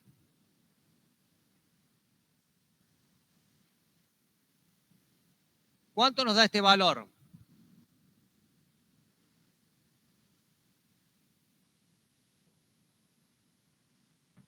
Yo se los calculé ahí. ¿Cuánto da? 4.000. Cántenme en 4.534. Con 62 negativo. Con 62 negativo. Es decir, no logré todavía neutralizar ese valor. Este valor de 4.534, pregunta, atentos, ¿dónde va a estar posicionado? En A sub 2. En A sub 2. Ahora voy a tener 30.000 menos 4.534,62 por 1 sobre 1 más 0,10 elevado a la ¿cuánto ahora?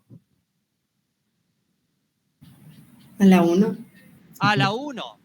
Porque el 0,5 se da entre este primer espacio. Pero ya cuando ya tengo este valor que lo vengo absorbiendo con los anteriores, el valor asciende a 1. Porque de acá a acá existe un periodo completo de 1 año. ¿Y esto qué valor asciende? Claro, ahí ya te voy a explicar otro más ejemplo. Eso te les da dando, ¿cuánto les da, chicos? 25 con 62. ¿Lo tengo ya todo neutralizado? ¿Tengo Sí. todo neutralizado? Sí. ¿Qué tengo que hacer una vez que tengo todo neutralizado? Volver a... A armar de vuelta el flujo. Este es el paso que se olvidan siempre. A sub 0, ¿cuánto es? Menos 50.000. A sub 1, ¿cuánto es, chicos? 25.090. 25.877 con 62. A sub 2, ¿qué valor asciende? 0. 0. A sub 3, También. 0. A sub 4, 45 es. 35. 35. Y ahora sí usan el cálculo para el valor capital o la VAN o la TIR.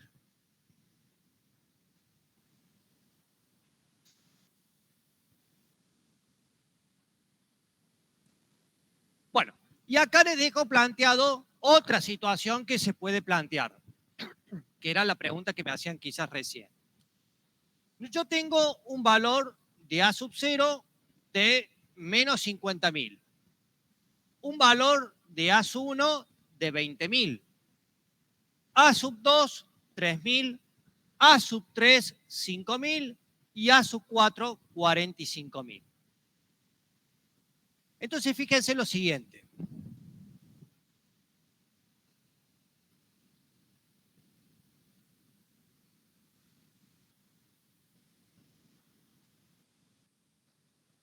Los 5.000 siempre voy de atrás hacia adelante, o sea, de lo más viejo hacia el valor de 0.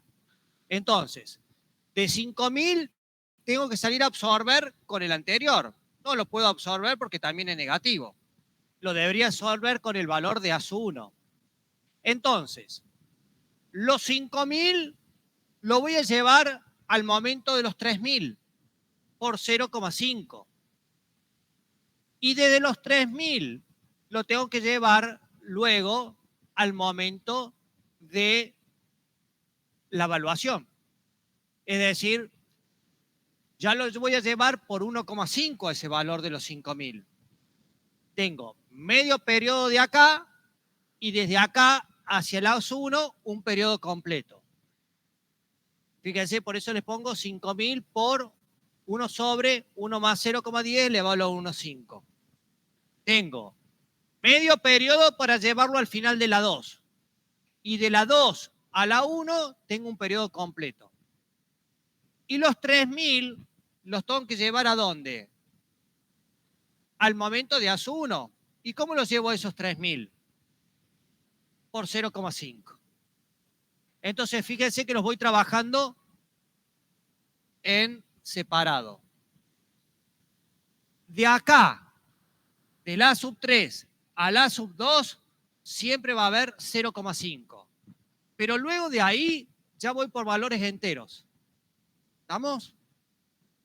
El menos 3.000 con su positivo anterior es 0,5. Y de ahí, ¿me lo cubre o no me lo cubre? El tema. En principio cubriría todo. ¿Se entendió o no? Profe, entonces en estos casos, ponele que nos den el momento 2, 3, 4 negativo. Siempre hacemos así, voy yendo al valor 1, ponele 0,5, menos 1,5, menos Sí, 2,5, y ponele, y sea algún valor, ponele que en este caso estuviera el A5 negativo y el A4 positivo. Hago el 2 y el 3 al 1 y el 5 al 4. A5, ¿cómo me dijiste? Positivo. No, que A4 sea positivo y A5 negativo, que en el mismo periodo tenga 3 valores negativos, pero que haya en el medio, sería el 4 positivo. A ver, vamos de vuelta. No logro comprenderte. Vamos a poner con los flujos. Sería, Tengo 5 flujos. claro, A5. poner que el flujo A4 valga 45 y el flujo A5 valga, no sé, menos 35. Menos 35. Claro. O sea, Yo este se absorbe con este. Claro. Y nada más. 0,5. Claro. Si Y los este, otros dos de si arriba. este hubiese sido menos 3.000 Sí, Y este 10.000, este con este se absorbe, 0,5. claro, bien. Con lo cual acá vos vas a tener un nuevo valor de A sub 2, esto Bien. va a ser 0, acá vas a tener un nuevo valor de A sub 4 y esto va a ser 0. Bien, digo que puede pasar que nos den un ejercicio así, Sí, ponele. correcto. Ok, bien, gracias. Si, por ejemplo, yo tengo menos 50.000, menos 10.000, es decir, que mi primer flujo después de la inversión también es negativo, esto lo neutralizo. Esto va a ser 0,5, lo que va a implicar una mayor inversión inicial y el A sub 1 va a ser igual a 0. ¿Por qué? Porque recuerden que va a ser menos 50.000, pero ¿qué pasa? Tenés el valor negativo del otro. Me va a quedar menos 50.000 menos 10.000, supóngase que quedan 9.000. Por lo tanto, es una mayor inversión. ¿Estamos?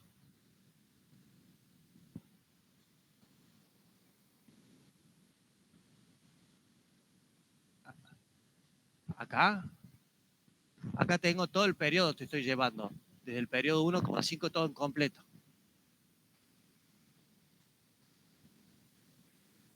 ¿En dónde? En este, porque lo quedó absorbido. Ahí no tengo absorción, porque tengo negativo y negativo. Tengo que llevarlo todo derecho y los trabajo individual. Fíjate que este lo trabajé menos 30.000, lo llevé solo. Voy a llevar esto al momento 1.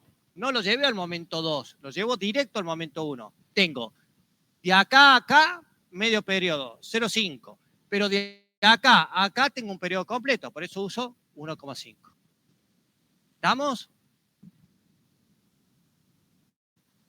Si A4 es negativo, tengo medio periodo hasta acá y acá tengo 1, 2, 2,5.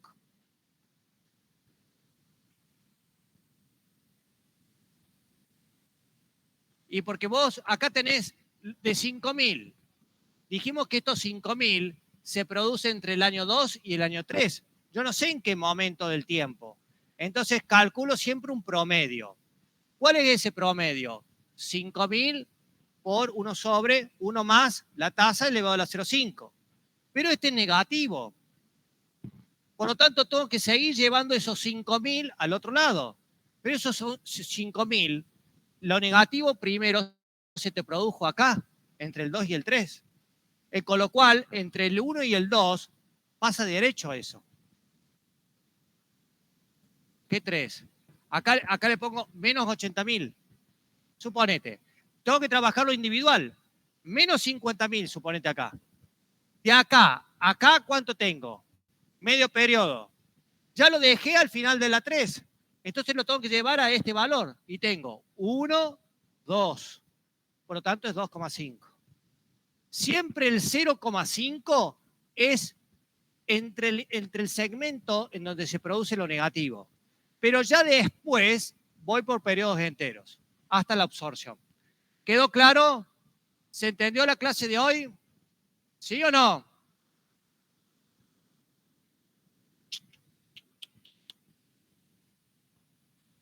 Sí, profe. Sí, profe, gracias.